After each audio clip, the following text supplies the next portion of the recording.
विद्रोही सांस्कृतिक चळवळ महाराष्ट्र यांनी आयोजित केलेलं नव समाज माध्यम संवाद व सर्जनशीलता शिबिर अहिल्यानगर किंवा अहमदनगरचं उद्घाटन झालेलं आहे असं मी या ठिकाणी घोषित करते. आणि हे जे माध्यम आहे या सगळ्यासाठी आपल्याला जे आदर्श असणार आहे ते हे आदर्श आहे. तुम्ही तुमच्या हातामध्ये असलेलं टॉर्च दाखवू शकता. या ठिकाणी आपण हे जे शिबिर आहे या शिबिरामध्ये मला आणि तुम्हाला सुद्धा अनेक गोष्टी शिकायला मिळणार आहे, आपल्याला चर्चा करायला मिळणार आहे. त्यामुळे आपण सगळेजण जे आहे ते या शिबिराच्या सगळ्या एकंदर कार्यकाळामध्ये इथे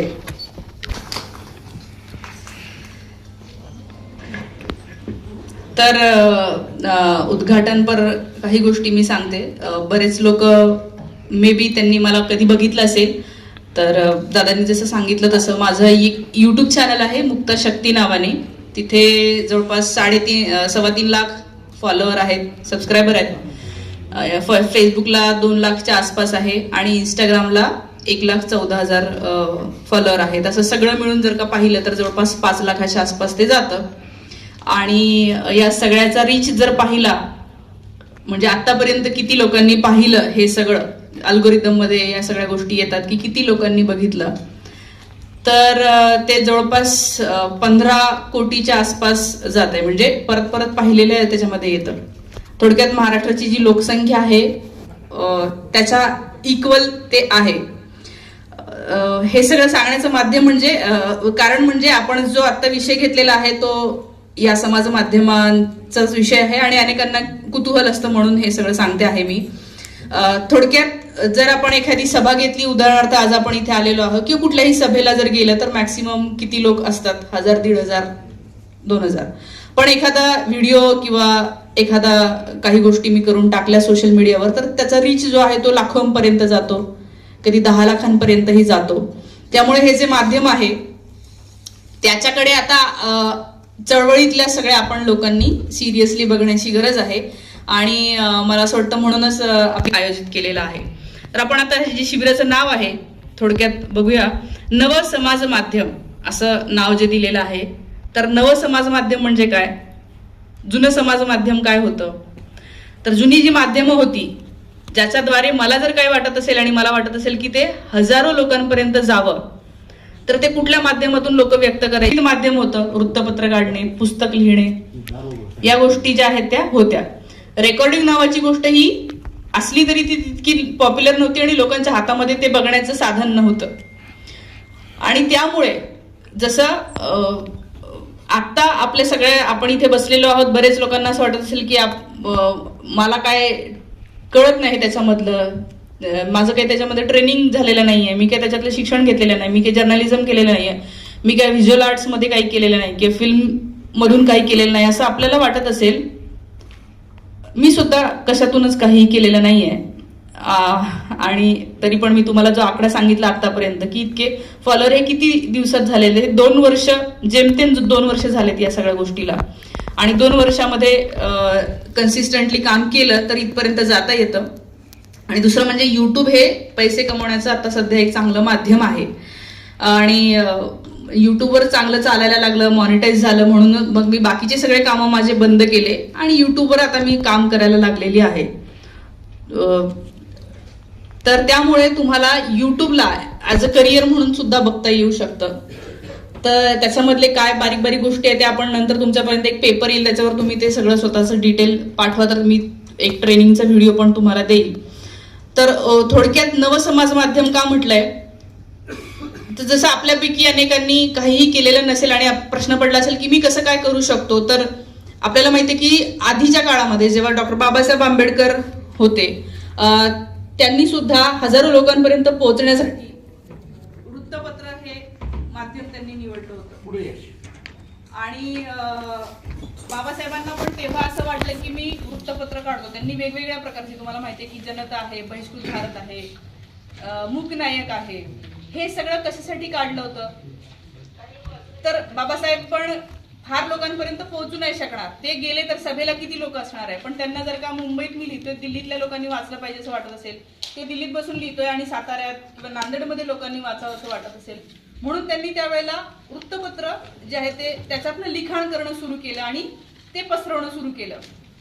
तर तेव्हा जे बाबासाहेबांनी त्यांना वाटत होतं की हे करणं गरजेचं आहे, आजही आपल्यापैकी अनेकांना वाटतं की हे करणं गरजेचं आहे, पण मी कसं करू. तर मला असं वाटतं आपल्या सगळ्यांच्या हातामध्ये मोबाईल आहे आणि तुम्ही बाकीच्यांचं जसं बघता, तुम्हाला माहिती आहे, तुम्ही साधे छोटे व्हिडिओ काढता, घरातले व्हिडिओ काढता, तसं तुम्ही एखादा विचार रेकॉर्ड करूच शकता. त्यामुळे आता इतकं सोपं झालंय उलट की तुम्हाला कोणाकडे कुठल्या न्यूज एजन्सीला जाऊन इंटरव्ह्यू द्यायची गरज नाही आहे, कुठल्या तरी गाण्याच्या ह्याला जाऊन इंटरव्ह्यू देण्याची गरज नाही आहे. तुम्ही तुमचं जे आहे ते माध्यमावर टाकत जाऊ शकता आणि पुढे जे आहे ते आपला विचार पोहोचवू शकता. मला असं वाटतं की मी सुद्धा प्रेरणा तिथूनच घेतलेली आहे. मला सुद्धा हेच वाटत होतं की अरे बाबासाहेबांचं काही स्पेशलायझेशन याच्यामध्ये झालेलं आहे का, मग तरी पण त्यांनी केलं, का केलं, काय प्रेरणा असेल. तर आज सुद्धा आपण त्याच याने ते करू शकतो. मी जर्नलिस्ट नसली तरी लोक मला पत्रकार समजतात, कारण ज्या पद्धतीचं मी मांडणी करते ती तशीच दिसते, बातम्या सांगणे. तर मला असं वाटतं ते गरजेचं नाही आहे. दुसरं, आजचं जे समाज माध्यम आहे, मग आता ते जुनं समाज माध्यम लिखाण नावाची गोष्ट असताना बाबासाहेबांनी केलं. आजचं जे समाज माध्यम आहे ती कोणती आहे? समाज माध्यम म्हणजे जे मॅक्सिमम लोक बघत असतात आणि इतर लोकांचं काहीतरी ऐकतात. तर आजची माध्यमं आपल्याला माहिती आहे, तुमच्या फोनमध्ये जी असलेली सगळी सोशल मीडियाची ॲप आहे, ज्याच्यामधनं तुम्ही अनेक लोकांचं बघता. यूट्यूब आहे, फेसबुक आहे, इंस्टाग्राम आहे, ट्विटर आहे, पूर्वी टिकटॉक होतं ते पण बंद झालं. तर हे सगळे काय आहे, आज जास्तीत जास्त युवक जे आहे, ते युवक असेल किंवा बाकीचे सगळ्या एज मधले लोक कन्झ्युम करत आहेत, शॉर्ट फॉर्म मधला कंटेंट कन्झ्युम करत आहे. आणि त्यामुळे या माध्यमामध्ये जर तुमचा काही विचार असेल, तुम्हाला वाटत असेल की माझा विचार हजारो लोकांपर्यंत पोहोचला पाहिजे, तर तुम्ही पुस्तक लिहू शकता, पण त्याला मर्यादा आहे पोहोचण्याला. मला असं वाटतं की तेवढ्याच याच्यात तुम्ही व्हिडिओ टाकला, बनवला व्यवस्थित आणि टाकला, तर तो जास्तीत जास्त लोकांपर्यंत जो आहे तो पोहोचू शकतो. आणि म्हणून ही जी माध्यम आहे, या माध्यमांचा वापर कसा करायचा हेच मला असं वाटतं आपण याच्यावर फोकस या काळामध्ये करणार आहोत. अल्गोरिदमवर पण गोष्टींचे ट्रेनिंग जे आहे तिथे आपल्याला की नेमकं ते कसं करायचं. म्हणजे तुम्ही आता इथे बसलेल्या लोकांपैकी अनेक तुम्ही हा विचार करूच नका की मला हे जमेल का किंवा कसं करायचं काय. तुम्ही फक्त आता एवढं ठरवा की मला काहीतरी करायचं आहे, ते पण नवीन समाज माध्यम जी आहेत त्याच्यावर. का ती करायची आहे? कारण अनेक लोक तक्रारी करतात की अरे आजकालचे जे तरुण लोक आहेत, जेनझी आहे, ती रील खूप बघते आहे. पण मग रील मध्ये आपण आपला विचार, आपण बाबासाहेबांचा विचार, फुलेंचा विचार, गांधीजींचा विचार जर पोहोचवू शकलो तर आपण त्यांच्यापर्यंत पोहोचणार आहोत. आणि म्हणून आज जरी आपण म्हणलं की रील बघत असतील तर आपण तिथे पोहोचायला पाहिजे. याच प्रेरणेतून जे आहे ते आपण या गोष्टीकडे पाहिलं पाहिजे, मला असं वाटतं. दुसऱ्या याच्यामध्ये जे नाव आहे, पूर्ण आपण या नावावरच जातोय, डिकोड करते मी नावालाच सध्या. नवसमाज माध्यम संवाद व सर्जनशीलता शिबिर. सर्जनशीलता म्हणजे काय? मग क्रिएटिव्हिटी. मग क्रिएटिव्हिटी म्हणजे काय की काहीतरी एखादी गोष्ट बघितली आणि ती पाहिल्यावर तुमच्या डोक्यात काहीतरी विचार आला, नवीन विचार आला, एकदम वेगळा. आपल्या सगळ्यांचं होतं, बरेचदा होतं आणि आपल्याला असं वाटतं हे खूप काहीतरी भारी आहे. किंवा अनेकदा खूप लोकांचे व्हिडिओ रील बघून पण आपल्याला असं वाटतं की अरे मी तर याच्यापेक्षा चांगलं, मला काहीतरी सुचतं, मला याच्यापेक्षा चांगलं वाक्य बोलता येतं, किंवा याच्यापेक्षा भारी जोक मी मारू शकतो, याच्यापेक्षा भारी विटी रिमार्क ज्याला म्हणूया, त्वरित रिप्लाय मी करू शकतो, असं आपल्याला वाटत असतं. तर हे जे आहे नवीन काहीतरी एखादी गोष्ट बघितल्याच्या नंतर येणं, ही क्रिएटिव्हिटी आहे. मग क्रिएटिव्हिटी खूप, त्याचे सर्जनशीलतेचे खूप प्रकार आहेत. सर्जनशील लिखाण येतं, तसं सर्जनशीलते म्हणजे फोटोग्राफी असू शकते. म्हणजे सगळ्यांनाच रीलवर बोलता येईल असं काही नाही, कॉन्फिडन्स नसतो अनेकांना, आवाज जो आहे तो म्हणजे असं वाटतं की अरे माझा आवाज काही इतका हे नाहीये वगैरे. तर तुम्हाला फोटोग्राफी करता येत असेल, फोटोग्राफी मधून पण विचार मांडताच येतो ना. म्हणजे तुम्ही बघत असाल की काही फोटोग्राफर आहेत की ज्यांनी फॉर एक्झाम्पल फोटो काढला जिथे एक मंदिर दिसतंय, मस्जिद दिसते, खूप व्यवस्थित त्यांचं चाललंय, हा एक फोटो काढला आणि टाकला. हा फोटो आपल्याला वाटत असला की हा एक फोटो आहे, तरी पण तो एक पॉलिटिकल स्टेटमेंट आहे, तो फक्त फोटो नाही आहे. आणि या फक्त फोटोग्राफी मधून पण तुम्ही तुमचा विचार, तुम्हाला जे वाटतंय की तुम्ही इतर पुस्तक वाचतानाचे फोटो, पुस्तक वाचताना संविधानासोबत फोटो टाकलाय, हे पण एक स्टेटमेंट आहे, एक पॉलिटिकल स्टेटमेंट आहे, काहीतरी तुम्ही मांडत आहात. आणि ते इतकं फ्लड करून टाकणं की जेणेकरून लोकांना फोमो होईल. फोमो म्हणजे तुम्हाला माहिती असेल आजकालचा शब्द आहे, फिअर ऑफ मिसिंग आउट. जसं म्हणतात की लोक कुंभमेळ्याला का जात आहेत इतके, किंवा कुठल्या तरी अमुक एका स्थानावर का जात आहेत, कारण की त्या ठिकाणी जाऊन त्यांच्या नातेवाईकातल्या अनेक लोकांनी फोटो टाकलेले असतात. मग ते स्टेटसला पाहतात, अरे मी पण गेलो, मला पण तिथे जाऊन असा फोटो काढायचा आहे, तर तो फोमो होतो. त्या फोमो मधून पण खूप लोक तिथे जातात, त्या नदीत अर्ध उभं राहतात किंवा अजून काही करतात, फोटो काढतात, टाकतात. तर हे जे आहे, आपल्याला पॅरलल एक वेगळा फोमो तयार करता आला पाहिजे की मी अरे मला पण संविधानासोबत फोटो काढायचा आहे, मग कुठे मिळेल. मग ते हे प्रश्न पडले पाहिजे. कारण माझा फोटो पाहून मला विचारलंय माझ्या फॅमिलीतल्या काही लोकांनी की अरे ते तू संविधान पाहिलंय का, असं विचारलं मला एकाने.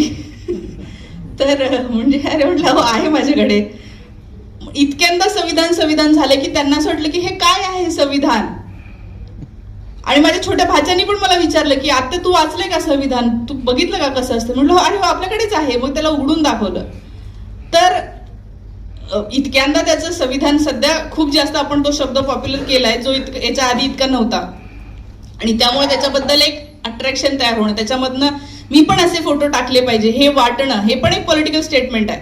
आणि सुरुवात तिथून होते. मला असं वाटतं की म्हणजे माझं स्वतःचं सांगायचं झालं तर खूप ठिकाणी फिरणं होतं की खूप भारी भारी जागेवर पण जाते, पण मला असं वाटतं की नाही, मला एकदम भारी जागेवर गेल्यावर फोटो टाकायचेच नाहीये. मी जर कुठे शेतात गेली, एकदा सामान्य काहीतरी साधंच खाते आहे त्याचा फोटो मला टाका वाटतो. कारण की हा पण एक फोमो झाला पाहिजे लोकांना की नाही ही गोष्ट मला करायची आहे. साध्या याच्यातले तुम्ही टाकत आहात किंवा अशा कार्यक्रमांना जाताय तिथले फोटो सतत टाकत आहात. तर हे जे आहे ते फोटोग्राफी मधून पण आपण आपला विचार जो आहे तो पुढे मांडू शकतो. म्युझिक नावाची गोष्ट आहे. म्हणजे ह्या क्रिएटिव्हिटीमध्ये काय फक्त रीलच केले पाहिजे, व्हिडिओज केले पाहिजे असं काही नाहीये. तुम्हाला तो माहिती असेल, काय त्याचं नाव, त्यांनी खूप छान छोटे छोटे तो व्हिडिओ म्युझिक करतो. किंवा आपले ते बघा सागर बसलेला आहे, रॅप करतो छोट्या छोट्या गाण्यांमधनं जे आहे ते. संभाजीदादा इथे ते तर सगळ्यात जास्त फेमस आहे. म्हणजे त्यांनी तर सगळ्या जनतेला हे वेडच लावलेलं आहे त्या गाण्यांनी. तर हे पण एक माध्यम आहे, हे क्रिएटिव्हिटी आहे ना ती. म्हणजे ते बसून व्हिडिओ जरी नसेल करत आमच्यासारखे, तरी ते जे करते ते जास्त पोहोचतंय. कारण की त्यांनी जास्त मजा पण येते. सगळ्याच गोष्टी त्याच्यामध्ये आहे. पॉलिटिकल स्टेटमेंट पण आहे, जागृती पण आहे. आणि मला असं वाटतं की आपल्यापैकी अनेकांना असा कुठला तरी एक अँगल असतो आपला की नाही मला हे जमतं चांगलं. तर मला असं वाटतं ती आहे क्रिएटिव्हिटी किंवा ती आहे सर्जनशीलता जे आपण इथे बघितलेलं आहे. त्याच्यानंतर काही लोकांना चित्र कार्टून काढता येत असेल. म्हणजे एक्झॅक्टली कार्टून काढताच आले पाहिजे असं काही नाहीये. एक कार्टुनिस्ट आहे बघा, फिमेल कार्टुनिस्ट आहे, ब्लॅक अँड व्हाईट मध्येच करते ती. काय नाही, माणूस म्हणजे एक गोल काढते आणि 2 हात 2 पाय काढते आणि तिथे काय लिहायचं ते स्टेटमेंट ती चांगलं लिहिते. म्हणजे जे काय आहे आता झालं की मंदिरामध्ये चोरी झाली तर त्याच्यावर काहीतरी बाबा एक जण म्हणतोय की अरे तो जो आहे तो बाबर वापस चाललेला आहे आणि आता तो म्हणतोय आणि यांनीच लुटलेला आहे. तर गरजेचं नाही ना की तुम्हाला तुमचा चेहरा दाखवून तुम्ही बोलताय, तुमचा आवाज पण नाही जात आहे, तुमचा चेहरा नाही जात, तुमची ओळख रिव्हील नाही होत आहे, पण तुम्हाला जे म्हणायचं आहे ते तुम्ही म्हणताय आणि त्यांनी तुम्हाला बरं वाटतं. ते वाचून पण एखाद्या गोष्टीबद्दल द्वेष जो आहे, द्वेष म्हणण्यापेक्षा चुकीच्या गोष्टीबद्दल रागच आला पाहिजे लोकांच्या मनात की जे काही चुकीचं होतंय. आणि तुम्ही बघितलं असेल की एखाद्या गोष्टीवर लोकांना सुरुवातीला काही फार चुकीचं वाटत नाही. सुरुवातीला जर का हसायला जरी लागले तरी त्याच्यातनं हे होतं. म्हणजे राहुल गांधीचंच मला एक आठवतं की सुरुवातीला त्यांनी राहुल गांधीवर जोकच इतके मारले की लोक हसायला लागले. म्हणजे ज्यांना माहिती नव्हतं की ते काय आहे राहुल गांधी काय म्हणतात ते सुरुवातीला फक्त हसायचेच आणि इतकं हसत गेले की पॉइंटला लोकांना असं वाटलं की काहीच नाहीये, हा फक्त हसण्याचं एक मॉडेल आहे, हे क्रिएट केलं गेलं. तर चुकीच्या पद्धतीने क्रिएट केलेलं आहे ते. तर असं फक्त ह्या गोष्टीवर व्यंग नावाची गोष्ट, कॉमेडी करणे, खूप कॉमेडियन आहे, हसत हसत व्हिडिओ करतात, पण ते पण एक मला असं वाटतं क्रिएटिव्हिटी आहे. प्रत्येकच वेळेला असं छान सिरियस होऊन काहीतरी बाबा मी मोठा विचार सांगतो आहे आणि एकदम प्रमाण शब्द आले पाहिजे असं काहीही नाही आहे. तुम्ही जसं घरात बोलता, गावात बोलता, मित्रांसोबत काहीतरी एकदम भस्कन बोलून देता, एखादी शिवी येते, या गोष्टी अशा पद्धतीने व्यक्त होत आहे. मी म्हणत नाही की तिथे शिव्या द्या, पण ते पोहोचतं आणि ते पोहोचलं पाहिजे त्या माध्यमातून जे आहे ते. तर हे जे नवीन समाज माध्यम आहेत सगळी, ही ज्या अल्गोरिदमवर चालतात त्याचं पुढे जे आहे ते त्याचं ट्रेनिंग पण आपल्याला घेता येईल. आणि या सगळ्या ह्याचे क्रिएटिव्हिटी अजून काही प्रकार आहेत जे की तुम्हाला वाटत असेल की नाही मी पर्यावरणावर बोलू शकतो, मला त्याच्याबद्दल खूप जास्त आस्था आहे.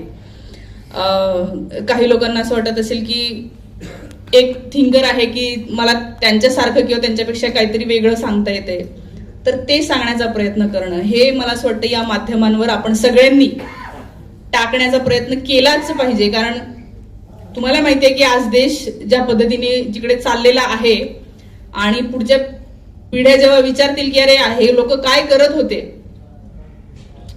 तेव्हा तुम्हाला नंतर गिल्ट यायला नको.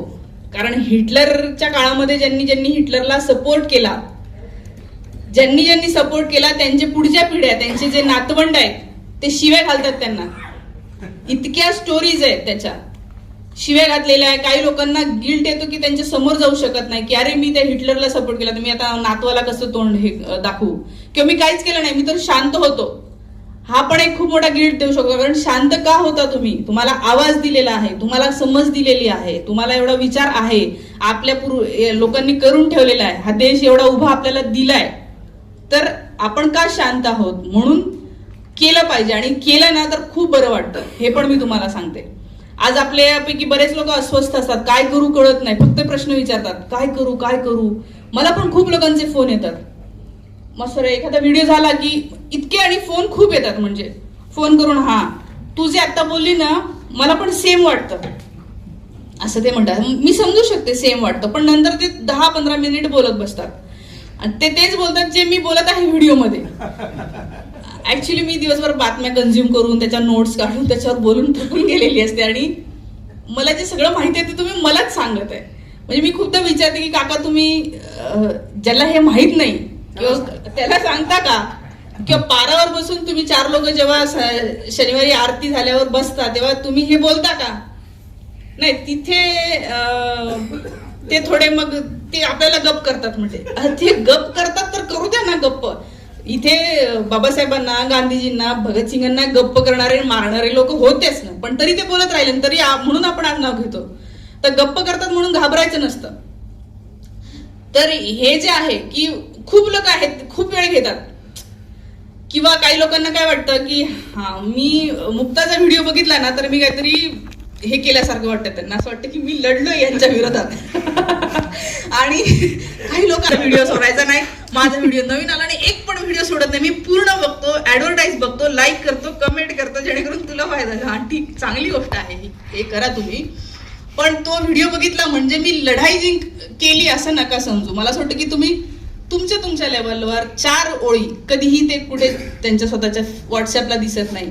मी म्हणत नाही की तुम्ही कुठल्या पक्षाला शिवाय द्या, कुठल्या व्यक्तीला शिवाय द्या, किंवा त्या कुठल्या व्यक्तीच्या विरोधात बोला, पण तुम्हाला विरोधात न बोलता सुद्धा काहीतरी करता येतं, जेणेकरून तोच मेसेज जातो जो द्यायचा असतो. फक्त ती बातमी जरी दाखवली,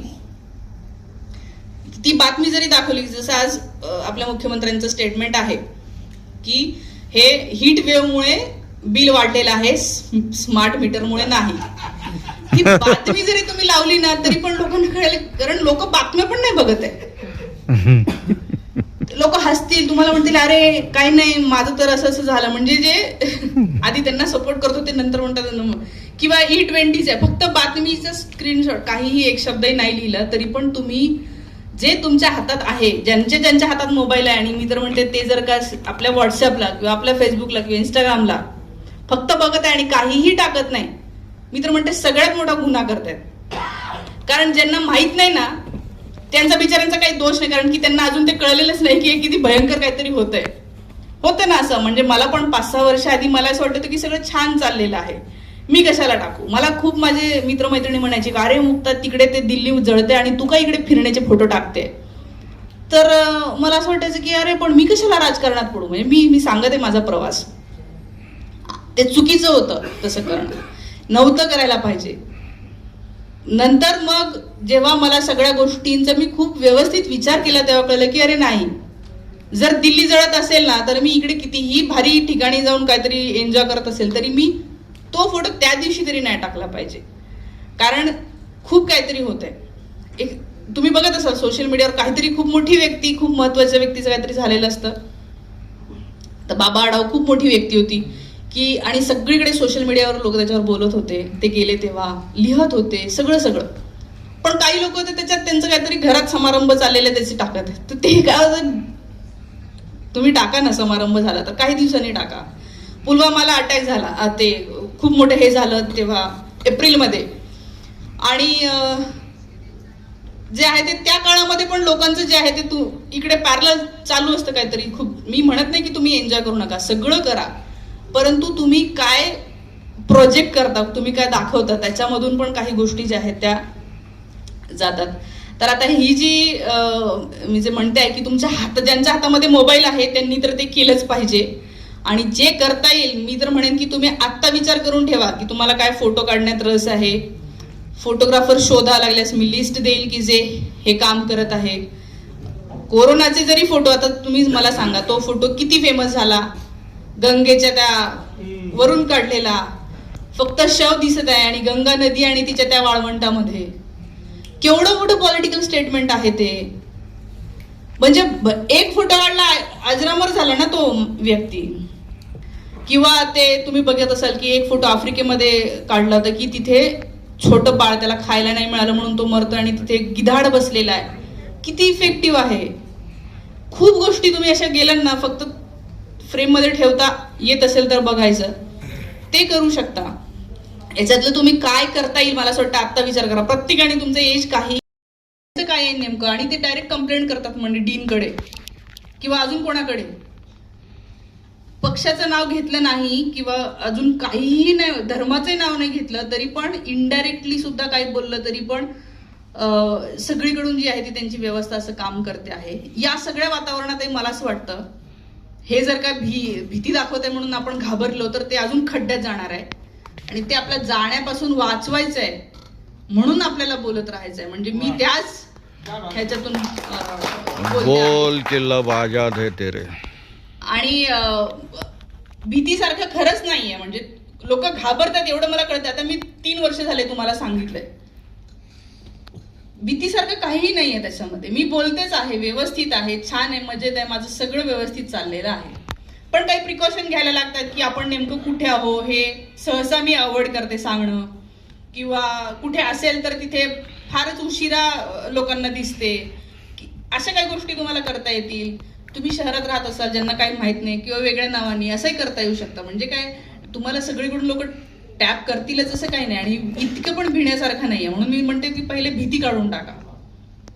एवढं सगळं चाललेलं आहे ना, संभाजीदादा एवढं करतायत, निरंजन सर तर काय बोलतात, म्हणजे त्यांनी एवढं मोठं पुस्तकच लिहिलंय आणि खूप डेंजर त्यांनी सगळं छापलंय त्याच्यामध्ये. मी तर म्हणते ते आहे कारण की त्यांचा विश्वास खूप आहे. म्हणजे ते म्हणतात ना की मला काय नाही होणार, मी यांना जे आहे ते यांना पहिले संपवणार आहे. संपवणार म्हणजे ही जी विचारधारा आहे आणि त्याच्यानंतरच, त्यामुळे तो जो विश्वास आहे, मी म्हणते की असा जर विश्वास जरी असेल तुमच्या आत तरी पण तुम्ही उभं राहू शकता, आणि तो विश्वास जो आहे तो द्यायला लागतो. तर याच्यामध्ये जे अडथळे आहेत ते एवढंच आहे, भीती. जर का तुम्हाला भीती नसेल तर काहीच अडथळा नाही. तुमच्याकडे डेटा आहे, तुमच्याकडे फोन आहे, तुमच्याकडे सगळंच आहे, आणि अजून काही समजत नसेल क्रिएटिव्हिटी कशी वाढवता येईल किंवा काय, तर तुम्हाला हळूहळू कळत करत सुचत जाईल या सगळ्या याच्यामधून. आणि खूप लोकांपर्यंत मला असं वाटतं याच्यातून जाता येतं. तुम्हाला या सगळ्या गोष्टींमध्ये जर काय इंटरेस्ट असेल, करायचं असेल, तुम्ही किंवा तुमचे मुलं मुली ह्यांना करायचं आहे, तुम्हाला वाटत असेल की ते चांगलं बोलतात, तर व्हिडिओ करताना पण आता इंस्टाग्रामला तर इतके फिल्टर आहेत की तुम्ही डायरेक्ट तुमचा चेहरा जशाला तसा नाही दिसला तरी पण तुम्ही तुमचं बोलू शकता. अनेक लोक आहेत की ते फिल्टर वापरून बोलतात, जेणेकरून लोकांना कळतच नाही की हे नेमकं कोण आहे, कसं दिसतंय हे, म्हणजे प्रत्यक्षात कसे दिसतात ते लोक. पण ते फेमस झालेले आहे. काही लोक पूर्ण चेहरा झाकून बोलतात, दिसतं त्यांचा हात बीत दिसतात, पण ते बोलतात. काही इंस्टाग्रामला काही पेजेस आहे, म्हणजे उदाहरणार्थ तुम्हाला पॉलिटिक्सवर नसेल बोलायचं तर मिथ नावाची गोष्ट जी आहे, जे हे खोटं पसरवलं जात आहे, त्या खोट्यालाच फक्त फॅक्ट चेक त्याची करणं हे पण करू शकता. आणि खूपच मोठं आता तर इतकं पसरवणं चाललंय सर, की ही चातुर्वर्ण्य व्यवस्था ही संविधानाने आणली. आजच एकाने कमेंट केली माझ्या फोटोच्या खाली, संविधान समता दिंडीत मी काल सामील झाली, त्याचा फोटो टाकला.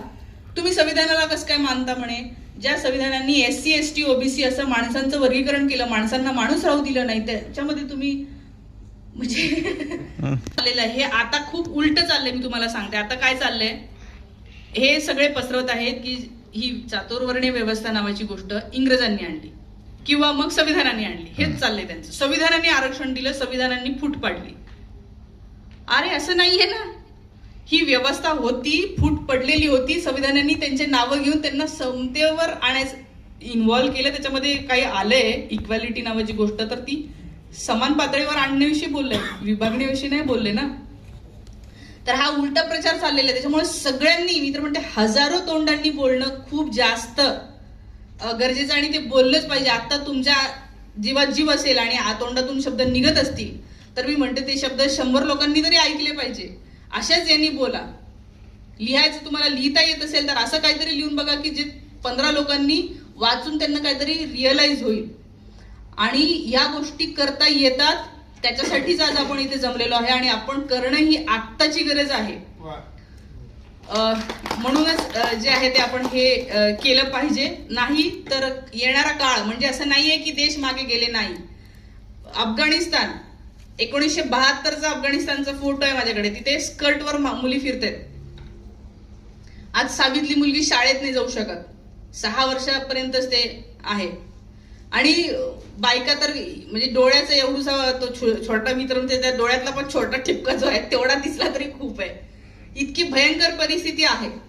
म्हणजे त्या देशातल्या लोकांना वाटलं असेल ना की आपण प्रोग्रेस होतोय, पुरोगामी होतोय, देश पुढे चाललाय, काळकारण पुढे चाललेलं आहे, तर अजून अजून प्रगत होत आहे.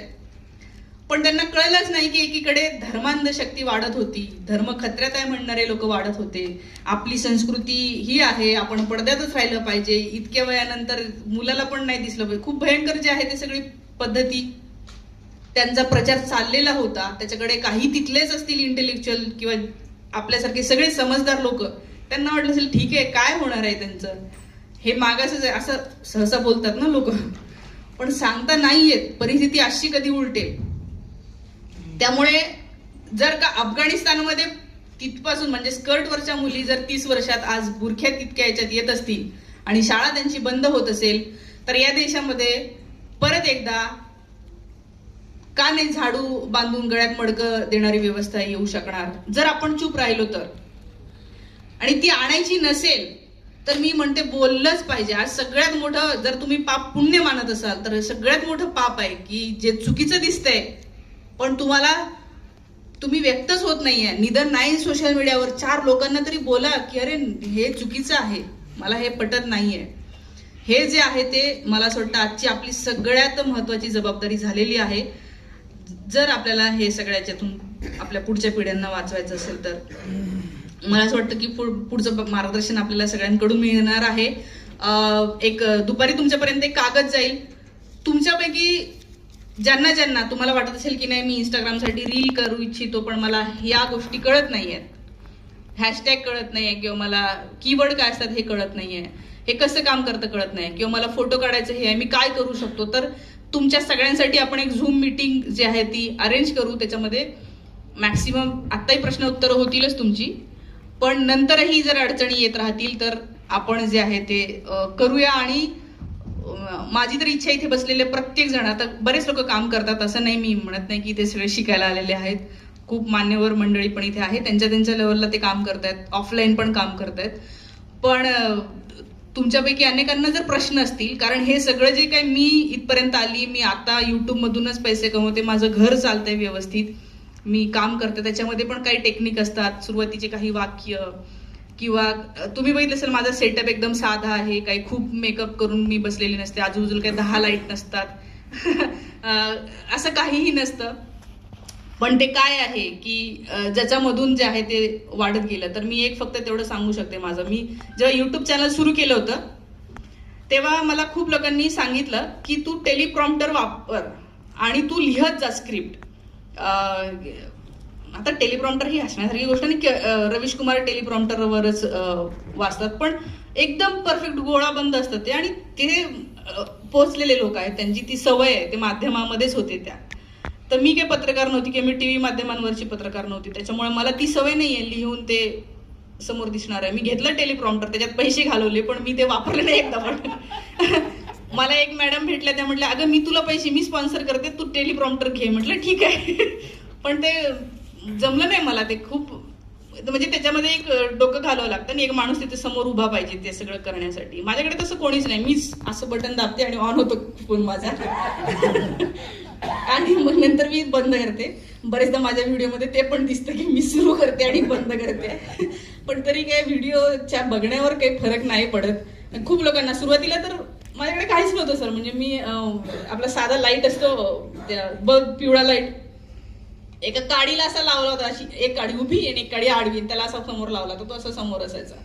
आणि हे पण होता माईक, ते आपला फोनचा असतो ना इयरफोन, ते इयरफोन मधून आवाज जातो. आणि माझ्याकडे आयफोन होता, त्याच्यामध्ये खूप चांगला आवाज यायचा. तर माझी सुरुवात ही तो आयफोनचा माझा इयरफोन असायचा. तर तेव्हा मला खूप अरे ते प्रोफेशनल वाटत नाही, तू एक चांगला माईक घे म्हणून. मग मी बोयाचा माईक घेतला 1000 रुपयाचा. तर सुरुवात अशी करता येते असं काही नाहीये. आणि तेव्हा माझे म्हणजे त्या माईकवरच मी 25,000 सबस्क्रायबर केले. आणि मी माझा जो वापरते फोन, ज्याच्यावरनं लोकांचे मला फोन येतात, त्या फोनवर माझे काहीतरी 1 लाख पर्यंत सबस्क्रायबर झाले होते. ज्या फोनवर मी वापरते त्याच्यावरच व्हिडिओ करते, एडिट पण फोनवरच करते आणि टाकते. आणि मी माझं मॉनिटाईज झालं होतं, माझं पुण्यामध्ये घर भाडं आणि राहणं हे सगळं भागत होतं त्याच्यामधून. 2 लाख सबस्क्रायबर पर्यंत मी स्वतःच केलं. नंतर 2 लाखानंतर एक माझा स्टुडंट होता जो मला म्हटला की मॅडम मला तुमच्यासोबत काम करायची इच्छा आहे. तर मी म्हटलं की मला एडिटिंग पाहिजे. तो म्हटला एडिटिंग नाही येत मला. मी त्याला शिकवलं. एडिटिंग म्हणजे माझं काही नसतं, एक व्हिडिओ असतो त्याच्या बाजूला एक इमेज दिसते, दॅट्स इट, अजून काहीही नाही. तर मला जे लोक म्हटले टेलिप्रॉम्प्टर वापर, मुद्दा काय होतो, मला जे कळलं की अनेक हे आहेत चॅनल की जे टेलिप्रॉम्प्टरवर हे सगळं काम करतात. मोठे मोठे नावही तुम्हाला माहिती असेल की ते वाचत असतात, त्यांचा एक टोन असतो. तर ते काय वाईट आहे असं बिलकुल नाही. पण मला जे कळलं की लोकांना काही गोष्टी उत्स्फूर्त ऐकायच्या आहेत, की सहज मी एखादं काहीतरी वाचलं आणि मला हसायला आलं आणि मी म्हणते बघा हे किती हास्यास्पद आहे.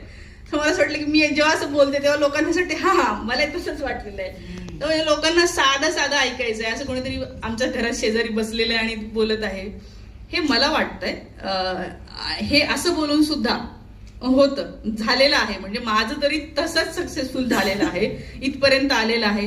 त्यामुळे मला काहीतरी एडिटिंगचा सेटअपच पाहिजे, बॅकग्राऊंड हे पाहिजे, एक लाईट असायला पाहिजे. मी म्हणत नाही अंधारात नका करू, आणि आवाज चांगला येऊ द्या. 2 गोष्टी लक्षात घ्या. व्हिडिओ करायचा असेल तर चेहऱ्यावर तुमचा व्यवस्थित लाईट पाहिजे, आणि जी फ्रेम आहे त्या फ्रेम मध्ये तुम्ही 60% पेक्षा जास्त तुम्ही दिसले पाहिजे. नाही तर काय होतं, अशी फ्रेम आहे आणि तुम्ही कुठेतरी कोपऱ्यात दिसताय आणि बाकीचं सगळं भिंत दिसत आहे, लोक स्किप करतात. आवाज व्यवस्थित आला पाहिजे, एकदम चांगला.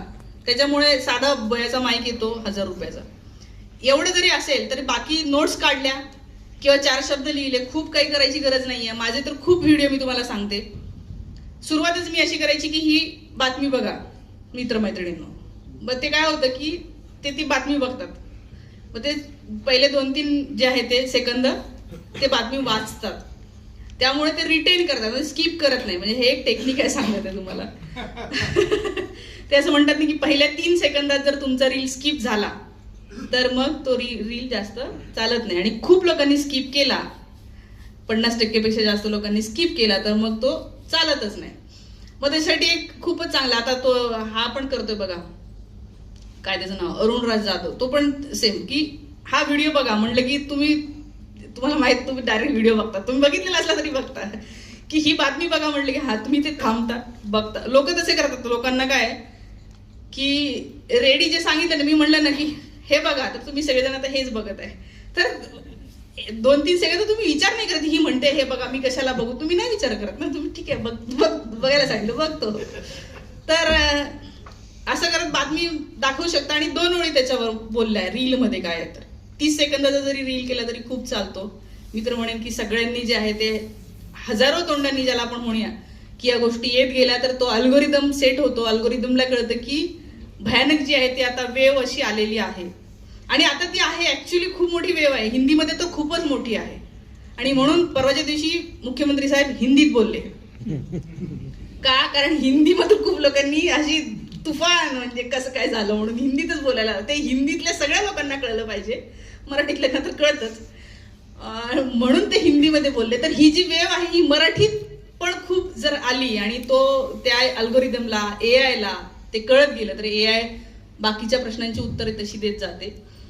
अशा सगळ्या खूप गोष्टी आहे. अर्थात उद्घाटनच मला करायचं होतं त्यामुळे खूप जनरल गोष्टी मी बोललेली आहे. तुम्हाला अजून काही गोष्टी जाणून घ्यायच्या असतील, माझं जे इंस्टाग्राम आहे, फेसबुक आहे, हे सगळं कसं वाढलं, त्याचे काय मॉनिटायझेशनचे डिटेल्स आहेत, फेसबुकवरून मिळतात का, किती मिळतात, इंस्टाग्रामवरून काय मॉनिटाईज करण्याच्या पद्धती आहे, तर त्याच्यासाठी तुम्ही मी एक पेज फिरवेन, तुम्ही तुमचा नंबर तिथे टाकून ठेवा आणि शक्य असेल तर तुम्ही मला फेसबुकला मुक्तशक्ती तिथे मेसेंजरमध्ये मेसेज टाका तर मी तुम्हाला पर्सनली, कारण माझीच इच्छा आहे आपण सगळ्यांनी हे केलं पाहिजे म्हणून मी नक्की गाईड करेन.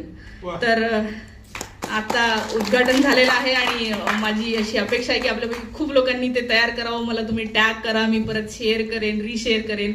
या सगळ्या गोष्टी आपण करत राहू आणि जे चित्र पालटत म्हणजे मागे मागे सध्या देशाची गती जाते आहे ती आपण उलट्या दिशेने परत फिरवू. कारण असं झालेलं आहे. ब्राझीलमध्ये सुद्धा रिग्रेसिव्ह गव्हर्नमेंट होतं.